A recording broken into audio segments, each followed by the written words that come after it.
Greetings, everybody. It's time to talk about everybody's favorite character progression mechanic, relics. It might not be everyone's actual favorite, but it is very important. And there are some characters where you can get by with just Relic 3. This list, I'm going to be focused on characters that are going to be great at Relic 3. I mean, there are plenty of characters they only need at Relic 3 for requirements or something like that. But I'm going to focus on characters that are actually good in combat. Most of them are not pilots, because pilots benefit a lot more from extra relics, and they might be a lot of support characters, but I got some tanks and attackers in there as well. But why do we care so much about just Relic 3?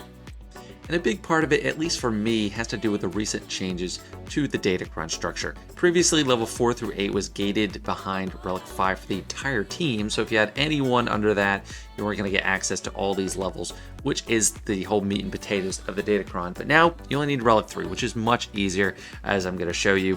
And if you like PvP, especially at the end of the game, for players with a lot of GP, you need to have your whole team ready for Datacrons for them to be viable. Early game players, that's less of the concern, but you still should be focused on Relic 3 for these characters I'm going to talk about. Another reason we want to focus on Relic 3 is just the cost is so much lower to get to Relic 3 than it is to get to Relic 5 or 7 for sure. Relic 7, you need a specific reason to take someone up there. But Relic 3, you only need 100 carbide circuit boards, 80 bronzium wire, 20 chromium transistors, 35 light blue signal data, 15 green, and Relic 5, you have 75, over double the light blue, 65, like over 4 times the amount of green, and then 15 dark blue, which are the biggest pain to farm as far as signal data. So that is way easier on the signal data, and then carbonite circuit boards, the relic scraps themselves doesn't go up as much, but mainly the signal data is way more affordable for Relic 3. You could take at least 2 characters to Relic 3 for the cost of 1 Relic 5, but really you're kind of close to 3 on just the signal data. If you're strapped more for carbonite circuit boards and bronziums, I apologize. That is a bigger bottleneck for some people, but for me, the signal data is the big bottleneck, so Relic 3 is fantastic if I can get away with it, and then Relic 7, it just looks a lot more expensive. And now we finally talk about actual characters that I think are fantastic at Relic 3. Starting with General Veers, and this is not a rank order, by the way. General Veers is needed at R3 for Sith Eternal Emperor, and in my opinion, he is good to go at that. He is a support character, he is not a big damage dealer, and he's not a tank, and he's on a turn meter train team, which is very important. I barely have any offense on him, so getting extra offense from relics wouldn't matter. He's pretty squishy, so a couple of extra relics aren't going to do anything. He mainly is there to give out turn meter to the team through his leadership and his unique, and his abilities are what make him. It's the kit. A lot of these characters, it's just going to be a strong kit without need for a lot of stats, and that's why you can leave him at Relic 3. Relic 3, your whole Imperial Trooper team is going to be able to use Datacrons and run very smooth. Next up, we got Poggle the Lesser. Geonosians are a super popular early game team, and he has a really strong Territory War Omicron, which I don't have. But he is the only member of the Geonosian team that doesn't have a ship or isn't a big damage dealer. You can have Geonosian Brood Alpha higher relics because he works as a tank and a damage dealer. He's pretty much everything. And then the other 3 Geonosians have ships, so they can benefit from more relics. But Poggle, he's a support character, not a damage dealer. He's squishy no matter what. He is so squishy. He's going to get some extra health from a couple extra relics, but not a super impactful amount. I have mine just at R4. He'd get a couple thousand more health from R5. And he's one that I really dragged my feet on to take to Relic 5 just for Datacrons. But I'm glad I held out. I got up to 4 and stopped there. But now I can use him freely. His big thing is his ability block. He grants offense up to the whole team, dispels debuffs. These are all just support functions that don't require more relics to be more effective. Next up, we have Chopper, part of the new and improved Phoenix team. He is a support character. He does taunt, so he does have kind of a tanky function, but he's not a big damage dealer. You're not worried about him dealing damage. He has solid stats even at R3. You're not going to get more protection on him from increasing relics because it's not part of his mastery. His health would go up a little bit, but he's already pretty decently tanky, and he has terrible offense anyway. The main thing you like him for is he has a chance to reduce cooldowns on his allies with his basic, and that has nothing to do with his relics. So his kit is just very strong. Adding a couple extra relic wouldn't really shift the needle at all on that team. And while he is a crew member like all Phoenix squad members except for Captain Rex, You don't really need to bulk up this ship too much. It's a support function role, and I got along just fine with all these pilots at like gear 12 or less for the longest time, so I'm not really concerned about bulking up the Phantom or the Ghost. It doesn't really change the equation too much.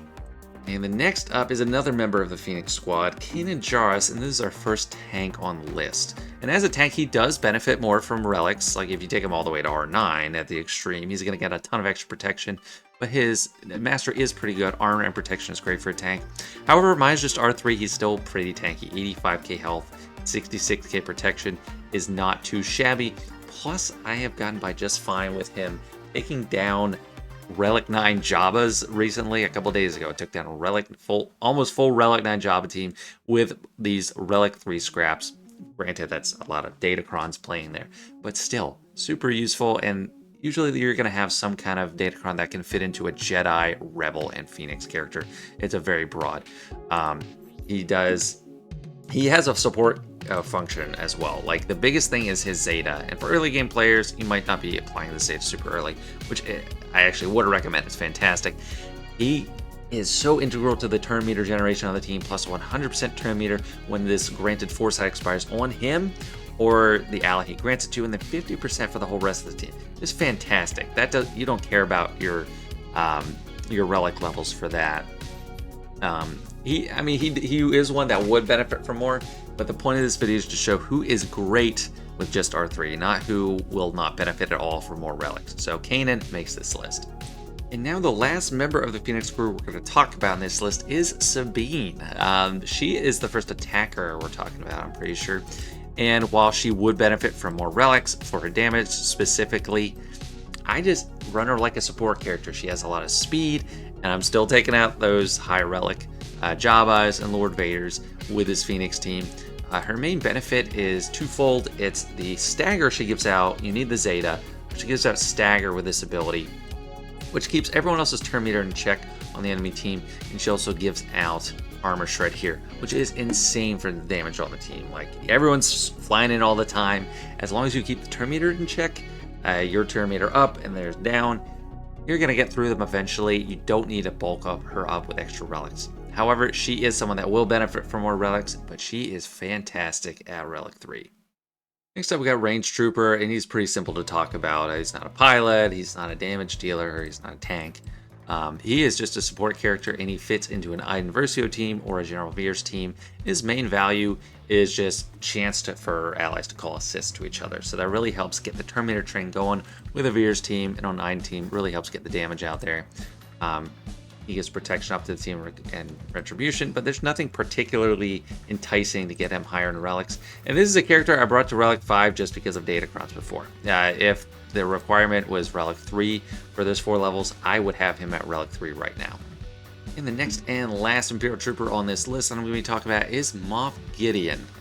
His main value is his speed. He is blazing fast, and his speed does not benefit 1 iota from extra relics. So he is fast as can be at gear 13 flat, but get him to Relic 3 to make use of the Datacrons. Or if you're lower game, you don't need Datacrons, honestly, just keep him at gear 13. But he gets out there, he inflicts his amazing debuff on enemies. And what's especially valuable in the Gidme team, which is kind of a gimmick team that works super well, he gets out there first. If you'll get him out there first, he reduces everyone else's turn meter, which doesn't reduce Padme's turn meter, then grants you the protection up, which makes Padme insane. So that's an insane boost. He is not required for anything higher than Relic 3 as far as like legend requirements or anything. So get him to Relic 3 and sit there is going to be great for you. On deck, we got Darth Nihilus, and Darth Nihilus is sick. He is such a cool character, and he is actually the reason, a bit of swig of history, he is the reason that Gear 12 is gated behind 7 stars. Because when he came out, there was 0 incentive to take him past 3 stars. You got him from the Marquee event, and he was just fantastic. You didn't even need stars on him. The reason being is his kit is just so insane. You get the Annihilate, but Drain Force is reducing that cooldown. He just needs to stay alive a few turns. He's going to insta-kill someone. You don't care about his damage. And also, he stacks his health to a crazy degree. When Sion or Traya...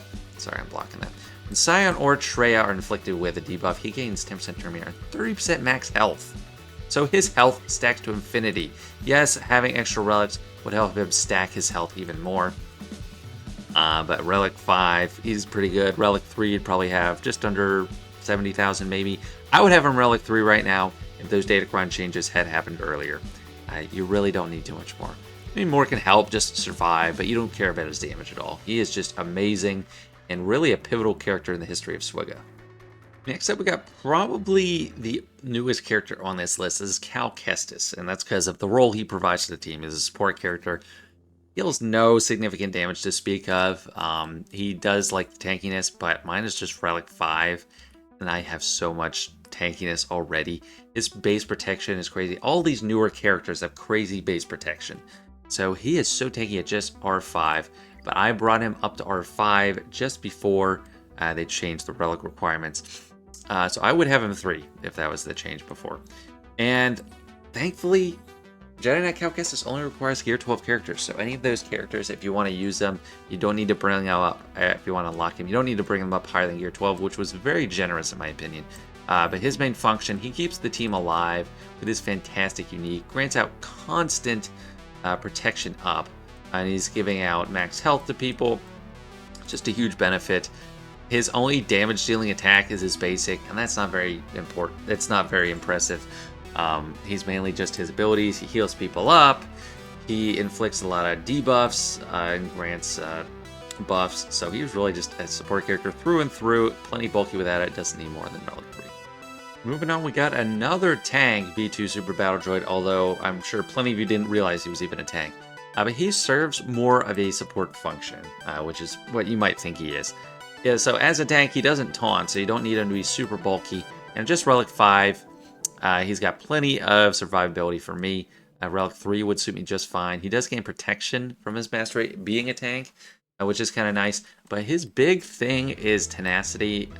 You want to give him more tenacity so that when he gets to his turn, he is not ability blocked to use mow down or stun or anything. But he is just there to constantly remove buffs from the enemy team, inflict buff immunity. So you just want like potency, tenacity, stuff like that. Make him run the team. He's not a big damage dealer. He's just there to inflict debuffs like target lock and stuff. So don't need extra relics on him. Next up, we got an attacker, and then his Hoth Rebel Scout. He is on this list because even though he's an attacker, he's not a huge damage dealer on the team. He's a staple on the Mon Mothma team, death by 1,000 cuts, and he makes the whole thing run with gaining a chance to get 25% turn meter to everyone in every basic, even if it's an attack and a turn. So that doesn't matter how much damage he's doing or how he's surviving. Mon Mothma team is annoying, like they have tanks, he should be protected. He's usually not even a first target if you're going against them. But he gains extra turn meter when Empire enemies are defeated. Not super important. But yeah, he makes the team work really well, and you don't need more relics than 3. And just get him to 3 for Datacrons. Like, other than that, you probably leave him at just low gear. This next one might be a little bit debatable, but is a very niche use. Juhani is great at R3 as long as you have the Omicron for TW. This is one of my 2 Omicrons for TW.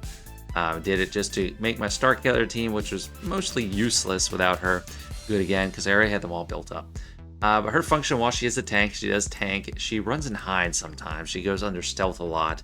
So you don't have her just for the tankiness. You have her mainly just for that Omicron ability. It juices up the whole team with that redeemed buff, which is pretty crazy. But I don't care too much about her damage or survivability. I mean, honestly, she's just a bit on defense for me every TW, so I don't know how it actually goes. But when I face her, she is not the first target we're trying to take out to win. So even though she's a tank, don't care about making her as bulky as possible. Next, we got Captain Rex. Not Captain Rex, just Rex. But this is a questionable one because he does have a ship. Even though he has a ship, it's not a super used one. It might be in the strength life of a negotiator match, but it's a support ship. It's not a damage dealer. It's not a tank. And he might be a stealth requirement for Jedi Master Kenobi. I'll look at that in a second. He's not explicitly, but he might be. But he's a pure support function character. Throws turn meter to the whole team. Fantastic. Doesn't care about relics. And he's a killer. He kills people. It's kind of like Nihilus. Almost an insta-kill with this ability as long as they don't reduce damage like Malik or Malagus or something like that, or Kylo Ren Unmasked. But he can wipe people out, doesn't care how many relics he has. Yes, he is kind of flimsy, so he could benefit from more relics there, but just having him at R3, it's going to make that team fantastic, whether it's 501st under General Skywalker or under Shaak Ti, is going to be awesome. I actually don't have a way to show it, but if you look in the journey guide, if you're working on Jedi Master Kenobi, go to his journey guide requirements in like the squad view or the character view. You see Rex there, but he does not appear on this list, so he's not an explicit requirement. But I already had him at Relic 5, so I don't know if you like actually need him stealthily to get into the Jedi Master Kenobi event. There's just kind of some weird thing that popped up a while ago, and I'm not sure how it resolved. And now, I can't believe I'm doing this, but I'm going to give Chief Chirpa a nod. And that's because Nisa's making the Ewoks much more viable. And only right now, there's a Ewok Datacron for the next few months, and it's pretty strong. So if this is mainly for like those endgame players, if they're even watching this video, you can get him just R3 because he's not the damage dealer. He is the support character, the leader. He tells everyone to assist, grants buffs, but you're not relying on him to be a big damage dealer or a tank. So I don't think you care too much about his stats. I have him just at Relic 3. That's what's required for Leia, so I wouldn't recommend giving him any more than that.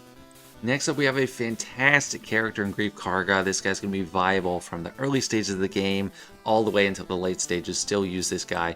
And plenty of players can get away with him under relics. Like, I know that. Like, if you're in a pinch and you don't use Datacrons, you don't even need him at gear 13 even. He has a great base protection if you lean into it. I have not too much because I have just been focusing on speed, and then I neglect other places where I could give him more protection just in favor of speed. But he has a support function. He dispels debuffs. He grants turn meter to the whole team if you have payouts active. Calls everyone to assist, and he's not doing the damage himself, so you don't care about how much offense he has. And you just want potency maybe to inflict daze, a little bit of survivability, and he's going to do just great for you at Relic 3 only. And in a similar vein, we have Greef's buddy, the Mandalorian. OG Mando, Marquee Mando, that a lot of people find better than the Journey Guide version of the Mandalorian, and they have a point there. I'm not going to say that's right either way, but he's the Darth Nihilus of the Bounty Hunter faction. Has a fantastic insta-kill ability. He was the second one to get an insta-kill after Nihilus a couple years later, and his damage isn't super important. What is important is getting critical hits to get 30% turn meter, and you do get more critical chance or crit chance from relics, so there is some compulsion to get higher relics, but I think at Relic 3 you're getting most of what you need. If you just mod him for a little bit extra crit chance, he's going to get plenty, even at Relic 3. Like, just take away a little bit of that, that's what he'd be at Relic 3, and he gives out crit chance on his basic, or he gains crit chance on his basic, so he's going to get plus 25% there. His damage, again, isn't super impactful, just really want those disintegrates, and he does serve a support function in giving turn meter out to the whole team. Only got 2 left now, and right now we're talking about the Armorer. As far as I know, I don't think she's required for anything at a certain relic level. I thought she would be required as for the new Bo-Katan in her epic confrontationer, but she is not. And this is one of the babysitter characters. She's up there with Watt, and she just needs to pass off her Beskar armor to someone in 3 stacks. I do want her to survive, but she is a speed character. You want a lot of speed on her, and she has a great base protection with no mastery for protection. So right at gear 13, she has tons of protection, so you can make her super beefy that way. What you're getting from relics is just a little bit of health, so you really don't care. She's not a damage dealer. She's support through and through. Called Sis, deals armor shred. You don't care about the relics there.